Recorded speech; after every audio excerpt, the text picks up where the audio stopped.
नमस्ते मैत्रिणींनो, स्वागत आहे तुमचं माझ्या श्री स्वामी या यूट्यूब चॅनलमध्ये। आजचा दिवस तुम्हाला खूप सुखाचा, समाधानाचा आणि आरोग्यदायी जावो ही स्वामींच्या चरणी प्रार्थना करते आणि आजच्या या नवीन व्हिडिओला सुरुवात करते। तर मैत्रिणींनो, आज आहे 21 ऑगस्ट गुरुवार आणि आजच्या दिवशी आलेला आहे गुरुपुष्यामृत योग। पवित्र असा श्रावण महिना सुरू आहे आणि या श्रावण महिन्यामध्ये गुरुपुष्यामृत योग निर्माण झालेला आहे। गुरुपुष्यामृत योग हा हिंदू धर्मात एक अत्यंत शुभ असा योग मानला जातो। गुरुवारी पुष्य नक्षत्राचा संयोग झाल्यावर गुरुपुष्यामृत योग हा तयार होत असतो। या योगावर सोने खरेदी करणे, नवीन काम सुरू करणे किंवा मौल्यवान वस्तूंची खरेदी करणे अत्यंत शुभ मानले जाते। या दिवशी देवी लक्ष्मीची पूजा करणे आणि कुलदेवीची आराधना करणे हे देखील शुभ मानले जाते। गुरुपुष्यामृत योगात केलेल्या गुंतवणुकीतून धनसंपत्ती वाढत असते। हा योग अशुभ गोष्टींचा नाश करतो आणि शुभ गोष्टींना आकर्षित करत असतो। पुष्य नक्षत्र हे सर्व नक्षत्रांमध्ये सर्वश्रेष्ठ मानले जाते।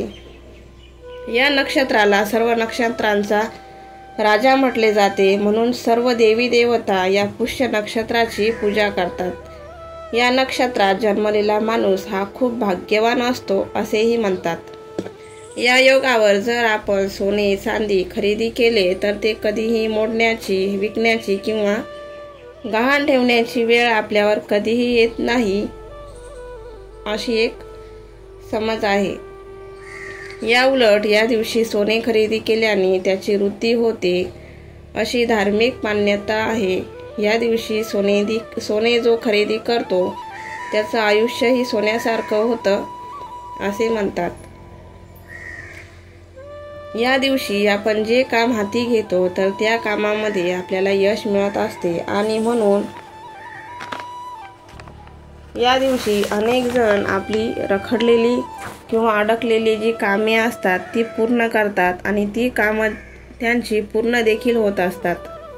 गुरुपुष्यामृत योग हा वारंवार निर्माण होणारा योग नाही। हा वर्षातून फक्त 2दा किंवा 4दाच निर्माण होणारा योग आहे। हे पुष्य नक्षत्र सर्व प्रकारच्या कार्यांसाठी अत्यंत शुभ मानले गेले आहे। पुष्याचा अर्थ असा आहे पोषण करणारा, शक्ती देणारा आणि ऊर्जा देणारा। पुष्याचे आधीचे नाव तिष्य असते। याचा अर्थ असा आहे शुभ, सुंदर, सुख संपदा देणारा। धार्मिक दृष्टीने हे नक्षत्र अतिशय महत्त्वाचे असल्यामुळे या योगावर काही प्रभावी असे उपाय आणि सेवा सुद्धा केल्या जातात। आज या व्हिडिओमध्ये मी तुम्हाला एक अतिशय प्रभावी असा उपाय सांगणार आहे। आज आहे गुरुवार, गुरुपुष्यामृत योग। या योगावर फक्त सकाळी इथे एक दिवा लावायचा आहे। शत्रू घरी येऊन तुमची माफी मागतील। 7 पिढ्यांचे दारिद्र्य तुमचं नष्ट होईल। कितीही कठीणातली कठीण इच्छा पूर्ण होऊन घराची, मुलांची व पतीची अगदी भरभरून प्रगती होईल। तर असा हा दिवा कुठे लावायचा आहे, कोणत्या वेळेला करायचा आहे याबद्दलची संपूर्ण माहिती मी आज या व्हिडिओमध्ये तुम्हाला सांगणार आहे। तर व्हिडिओ स्किप न करता शेवटपर्यंत नक्की बघा। चॅनलवर जर नवीन असाल तर चॅनलला सबस्क्राईब करा आणि माझा व्हिडिओ तुम्हाला आवडत असेल तर व्हिडिओला लाईक नक्की करा। आज या व्हिडिओमध्ये मी जो उपाय सांगणार आहे तो तुम्हाला सकाळी 12 वाजण्याच्या आत करायचा आहे। हा जो एक दिवा आहे तो एका ठिकाणी लावायचा आहे। आपल्या हिंदू धर्मामध्ये दिव्याला अनन्यसाधारण असं महत्त्व आहे, कारण की दिव्याशिवाय कोणतीही पूजा किंवा शुभ कार्य हे पार पडत नाही। त्यामुळे धार्मिक दृष्टीने दिव्याला खूप महत्त्व आहे। दिव्याला प्रकाश, ज्ञान आणि समृद्धीचं प्रतीक मानलं जातं। दिवा हा अंधारावर मात करून प्रकाश देतो। जेव्हा आपण विशेष तिथीवरती एखाद्या ठिकाणी दिवा लावतो तेव्हा दिव्यासारखा लख्ख प्रकाश हा आपल्या आयुष्यामध्येही पडत असतो। गुरुपुष्यामृत योगामध्ये हा दिवा लावल्याने घरात सकारात्मक ऊर्जा निर्माण होते, कारण दिव्याला समृद्धीचे प्रतीक मानले जाते। त्यामुळे हा दिवा लावल्याने घरात सुख आणि समृद्धी येत असते।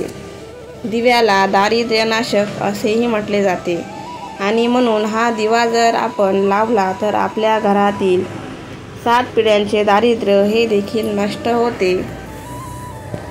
जर तुम्हाला वारंवार पैशाच्या आर्थिक अडचणी येत असतील, आलेला पैसा तुमच्याकडे टिकत नसेल किंवा इतरांकडून तुम्हाला उसने पैसे घ्यायची गरज पडत असेल, कर्ज घ्यायची वेळ येत असेल, तर हा उपाय तुम्ही नक्की करा. तसेच आपल्या घराच्या किंवा आजूबाजूला जशी जळावृत्तीची लोकं राहतात, जी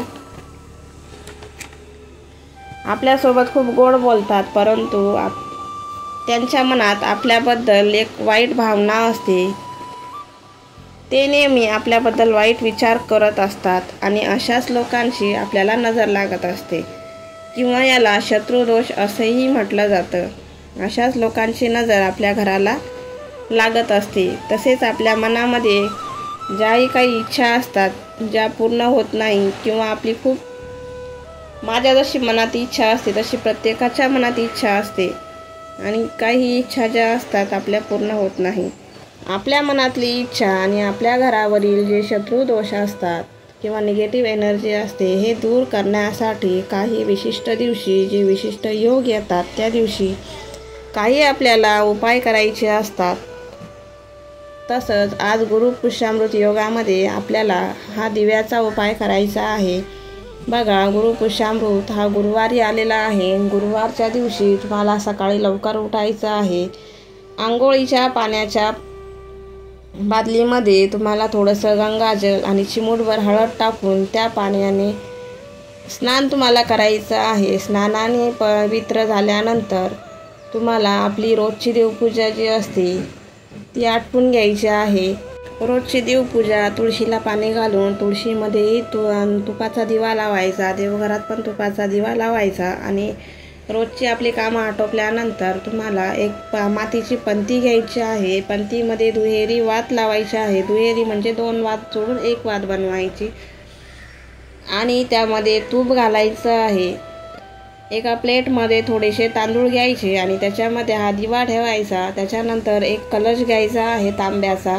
त्या तांब्याच्या कलशात पण थोडंसं गंगाजल, थोडंसं कच्चं दूध घालायचं आहे आणि हळद, कुंकू, अक्षदा घ्यायच्या आहेत आणि हे सर्व सामान घेऊन तुम्हाला औदुंबराच्या झाडाखाली जायचं आहे. औदुंबराचं झाड म्हणजे उमराचं झाड आपण म्हणतो त्याला.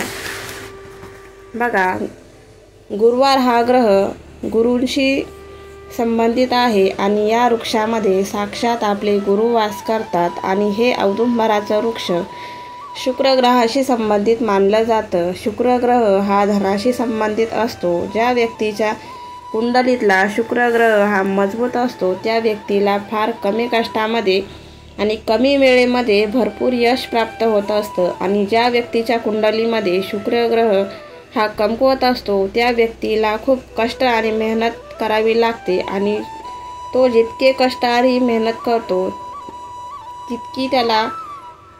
तितकं त्याला लवकर यश मिळत नाही. म्हणून शुक्र ग्रह आपल्या कुंडलीतला मजबूत असणं खूप गरजेचं आहे आणि हा शुक्र ग्रह मजबूत होण्यासाठी तुम्हाला हा आजच्या दिवशी उपाय करायचा आहे. तर बघा, सर्व साहित्य घेऊन तुम्हाला औदुंबराच्या वृक्षाजवळ जायचं आहे.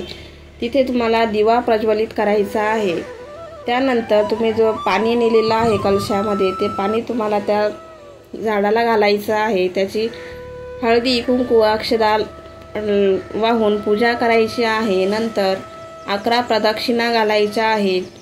प्रदक्षिणा घालताना जय गुरुदेव दत्त, गुरुदेव दत्त असा मंत्र म्हणायचा किंवा दिगंबरा दिगंबरा श्रीपाद वल्लभ दिगंबरा, दिगंबरा दिगंबरा श्रीपाद वल्लभ दिगंबरा हा मंत्र म्हणत तुम्हाला 11 प्रदक्षिणा औदुंबराच्या झाडाला घालायच्या आहेत. नंतर हात जोडून तुमच्या मनातली जीही इच्छा असेल किंवा तुमच्या आयुष्यातली जी समस्या असतील त्या बोलून औदुंबराच्या झाडाला नमस्कार करायचा आहे आणि येताना त्या झाडाची छोटीशी मुळी, म्हणजेच काय म्हणतात, मुळीच म्हणतात ना, ती तुम्हाला सोबत आणायची आहे, छोटीशी आणायची आणि घरी आल्यावर ती झाडाची मुळी जी असते ती स्वच्छ धुवून पुसून तिची हळद, कुंकू, अक्षदा लावून पूजा करायची आहे. त्यानंतर ती मुळी लाल कपड्यामध्ये बांधून तुम्ही देवाऱ्यामध्ये ठेवू शकतात आणि रोज तिची पूजा करू शकतात।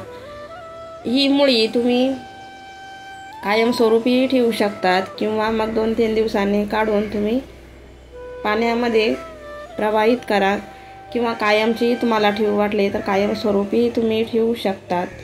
ही ठेवल्याने तुमच्या घरामध्ये एक सकारात्मक ऊर्जा निर्माण होईल। तुमचा शुक्र ग्रह जो असेल तो मजबूत व्हायला मदत मिळेल आणि लक्ष्मीची अखंड कृपा तुमच्यावर राहील। तुमच्या मनातल्या ज्याही इच्छा असतील त्या पूर्ण व्हायला नक्कीच मदत मिळेल। तुम्ही जे कष्ट करतात, तुम्ही जी मेहनत करतात त्याचं पूर्ण फळ तुम्हाला यामुळे नक्कीच मिळेल।